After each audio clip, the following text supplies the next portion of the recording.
Welcome to footpoweredmachinery.com for another interesting video on foot-powered machinery. In this video, we'll be comparing the W.F. and John Barnes number 7 foot-powered scroll saw to the Barnes number 2 foot-powered scroll saw.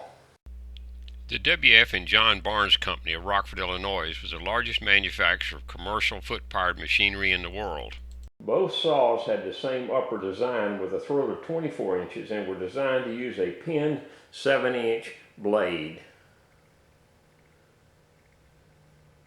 This is a close-up shot of the front top blade holder. You could adjust for blade length as well as tension by using the turnbuckle on the rear of the arms.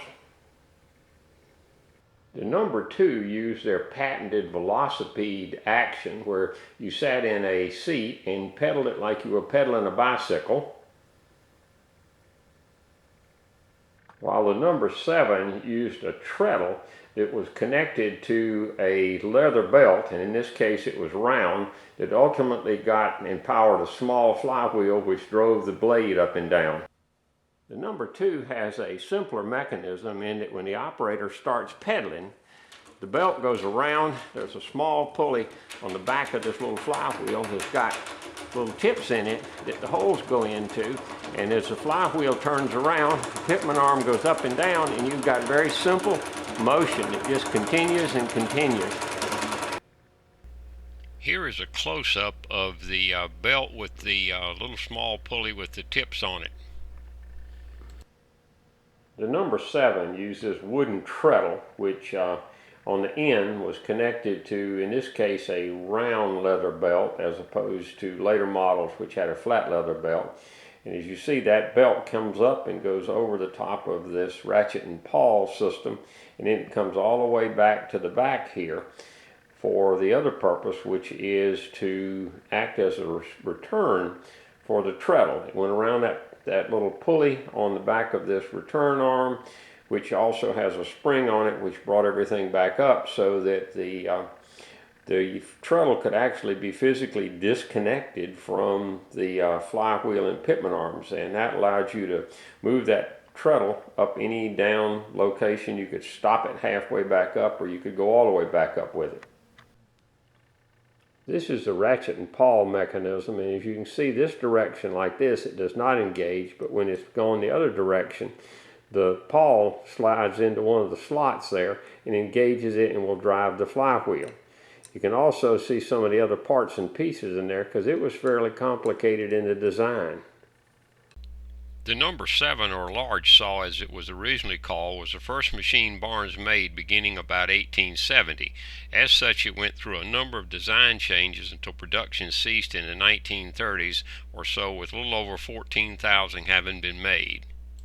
The number 2 was introduced in the late 1870s and only went through 2 design changes until production ceased in the 1930s, with over 13,000 having been made.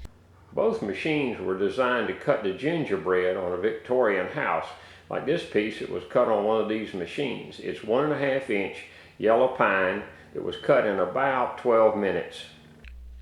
Making items such as gingerbread was very profitable, as they say a piece cost about $1 and could be cut out in about 15 minutes on either machine.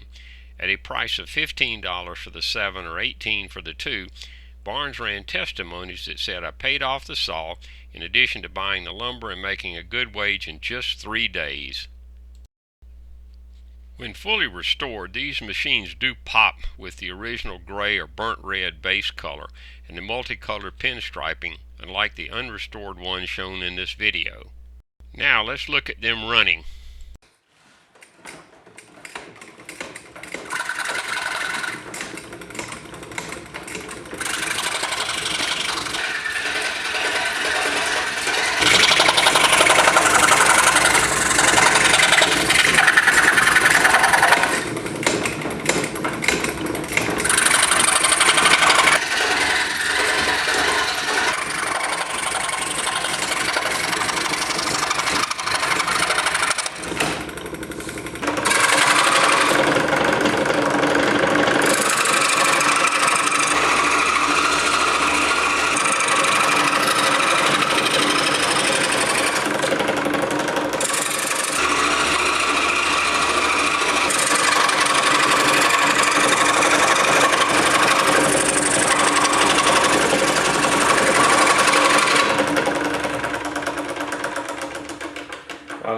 people that like the number 7. I have to admit, I'm real partial to the number 2.